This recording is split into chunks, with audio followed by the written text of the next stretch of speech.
Hello guys.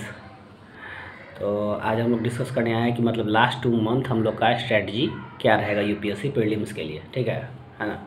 अब अच्छा है, इस बार तो डेट बढ़ा दिया है, 16 जून को कर दिया है। पहले 26 मई को पेपर था, अब 16 जून को है। तो यानी कि हम लोग के पास अभी लगभग 2 महीना समय है। तो इस 2 महीने को कैसे यूटिलाइज़ करें प्रीलिम्स के लिए, तो ये हम लोग को समझना पहले बहुत ज़्यादा ज़रूरी है, क्योंकि बिना स्ट्रेटजी सही चले तो एग्ज़ाम होने से रहा है ना। तो सबसे मेन बात ध्यान क्या रखना है कि जो भी हम लोग का सबसे पहला पॉइंट कि जो भी हम लोग का पहले से नोट्स बन के रखा हुआ है उसी को बार बार रिवाइज़ करना है, सबसे पहला बात। क्योंकि नोट्स तो अब तक बन ही गया होगा, क्योंकि नोट्स तो अब तक बन जाना ही चाहिए। क्रक्स जो नोट्स होता है, थोड़ा बहुत अगर छूटा हुआ है तो जल्दी से बना लेना है, क्योंकि टाइम कम है अब। ठीक है, तो वो क्रक्स जो भी जितना भी नोट्स कोचिंग का हो चाहे सेल्फ नोट्स हो, है ना, उसको बार बार रिवाइज़ करना है, अगेन एंड अगेन रिवाइज़ करना है। ठीक है, ताकि माइंड में वो रिकॉल रहे, याद रहे। और बस जो सिर्फ प्री का है सब्जेक्ट, सिर्फ वही सब, बाकी अभी मेंस वाले को छोड़ देना है, कम से कम ये लास्ट अभी का जो 2 महीना है। ठीक है तो सबसे पहला बात तो ये हो गया। दूसरा ये कि सिर्फ और सिर्फ दूसरा पॉइंट ये कि सिर्फ और सिर्फ प्रीवियस ईयर को बढ़िया से एनालाइज करके उसी अकॉर्डिंगली अपने माइंडसेट रखना है। ज़्यादा टेस्ट सीरीज, क्योंकि टेस्ट सीरीज जानते हैं थोड़ा सा टफ होता है ना।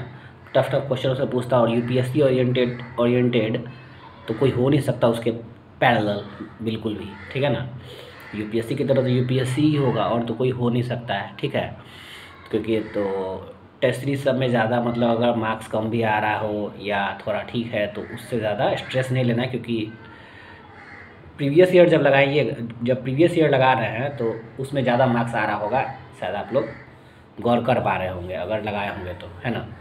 तो इसीलिए ज़्यादा प्रीवियस ईयर को मतलब देखना है चाहिए, कैसे क्या पूछता है नहीं पूछता है, उसी को समझना ज़्यादा बेटर है। ठीक है ना। बस एमसीक्यू थोड़ा बहुत पॉलिटी में कि थोड़ा सा कुछ याद रहे, पॉलिटी का एमसीक्यू वगैरह लगा लेने से और थोड़ा बेस्ट रहेगा। ठीक है, बाकी इकोनॉमी में पूरा का पूरा ज़्यादा करेंट ध्यान देंगे तो ज़्यादा अच्छा है। ठीक है, इन्वायरमेंट और साइंस एंड टेक्नोलॉजी में भी करेंट ज़्यादा ध्यान देंगे तो ज़्यादा अच्छा है। लास्ट कम से कम 1 साल का करंट अफेयर्स। ठीक है ना।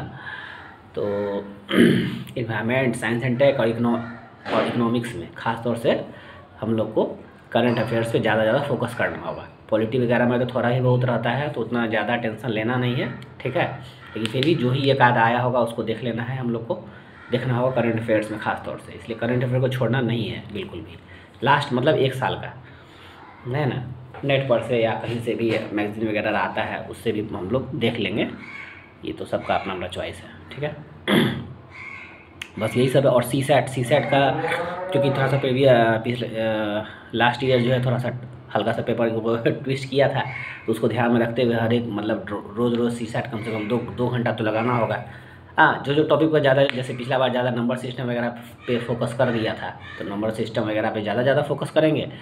और ठीक है, बाकी सब तो जो पूछता था वो सब पे तो फोकस रहना चाहिए। मतलब प्रीवियस ईयर को छोड़ना नहीं है। प्रीवियस ईयर में जैसे जैसे पैटर्न पूछा है सबके पास, आई होप प्रीवियस PYQ होगा ही, चैप्टर वाइज टॉपिक वाइज जो भी होगा। ठीक है ना, तो उससे बार प्रैक्टिस करना होगा उसी टाइप के क्वेश्चन को। और इंग्लिश कॉम्प्रिहेंशन को भी लगाना पहले से ही, घर से ही पहले से प्रैक्टिस किया हुआ रहता है, तो एग्ज़ाम में ईजी लगता है। ठीक है, तो घर पे हम लोग ज़्यादा प्रैक्टिस कर लेंगे इस लास्ट कम से कम 2 महीना में। ठीक है, तो all the best guys. Okay, I hope सबका एग्ज़ाम अच्छा जाए। ठीक है, और अपना भी सही जाए, यही उम्मीद करेंगे। ठीक है, ओके।